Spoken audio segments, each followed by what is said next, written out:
कुरुंदवाडीतील बसस्थानकाकडे जाणाऱ्या मुख्य मार्गावर राघवेंद्र टॉकीज जवळ असलेल्या सिद्धिविनायक हॉस्पिटलमधील डॉक्टर महेश विलास सुरवसे यांच्यावर संतोष माळी उर्फ कारंडे या युवकानं चाकूने हल्ला केल्याची घटना सोमवारी मध्यरात्री घडली आहे. डॉक्टरांच्या पाठीवर आणि डाव्या हाताला जखम झाली असून त्यांच्यात 14 टाके पडले. दरम्यान चाकू हल्ला करणाऱ्या संतोष माळी यास कुरुंदवाड पोलिसांनी अटक केली असून त्यांच्यावर गुन्हा दाखल करण्यात आला आहे. नेमकं काय घडले पहा. कुरुंदवाड येथील सिद्धिविनायक हॉस्पिटलमध्ये शुभम पाटील व शुभम भाट हे दोघेजण उपचारासाठी दाखल झाले होते. या दोन्ही मित्रांना पाहण्यासाठी संतोष माळी हा सोमवारी रात्री 12 वाजता हॉस्पिटलमध्ये आला होता. त्याचवेळी माझ्या मित्रांना इतके दिवस काय ॲडमिट करून घेतला आहात असं जाब विचारत डॉक्टर महेश सुरवसे व हॉस्पिटलमध्ये स्टाफसोबत वाद घालून शिवीगाळ करत हॉस्पिटलमध्ये घुसून डॉक्टर महेश यांच्यावर चाकूने हल्ला केल्याची धक्कादायक घटना सोमवारी मध्यरात्री घडली आहे. या हल्ल्यात डॉक्टर महेश सुरवसे गंभीर जखमी झाले असून भांडण सोडवण्यास गेलेल्या एका व्यक्तीलाही दुखापत झाली आहे.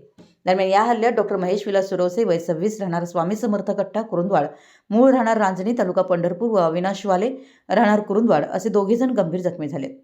या प्रकरणी डॉक्टर सुरवसे यांनी कुरुंदवाड पोलीस ठाण्यात फिर्याद दिली आहे. पोलिसांनी दिलेल्या माहितीनुसार डॉक्टर सुरवसे हे सिद्धिविनायक हॉस्पिटलमध्ये कार्यरत आहेत. सोमवारी रात्री सुमारे 12 वाजण्याच्या सुमारास संतोष माळी हॉस्पिटलमध्ये आला आणि त्याने त्याचे मित्र शुभम पाटील व शुभम भाट यांना विनाकारण ॲडमिट केल्याचा आरोप करत गोंधळ घातला व डॉक्टरसह कर्मचाऱ्यांना शिवीगाळ केली. यावेळी डॉक्टर सुरवसे यांनी त्याला समजावण्याचा प्रयत्न केला असता माळी याने चाकू हल्ला करत त्यांच्या पाठीवर वार केला. यात ते गंभीर जखमी झालेत. त्यानंतर पुन्हा हल्ला करण्याचा प्रयत्न करत असताना मध्यस्थी करण्यासाठी पुढे आलेल्या अविनाश वाले यांच्या हातावरही चाकू लागून ते जखमी झालेत. हॉस्पिटलमध्ये घुसून झालेल्या हल्ल्यामुळे वैद्यकीय क्षेत्रात संताप व्यक्त होत असून आरोपींवर कठोर कारवाई करण्याची मागणी डॉक्टर संघटनांकडून करण्यात येते. मराठी एस न्यूजसाठी कुरुंदवाडहून संदीप अडसूळ.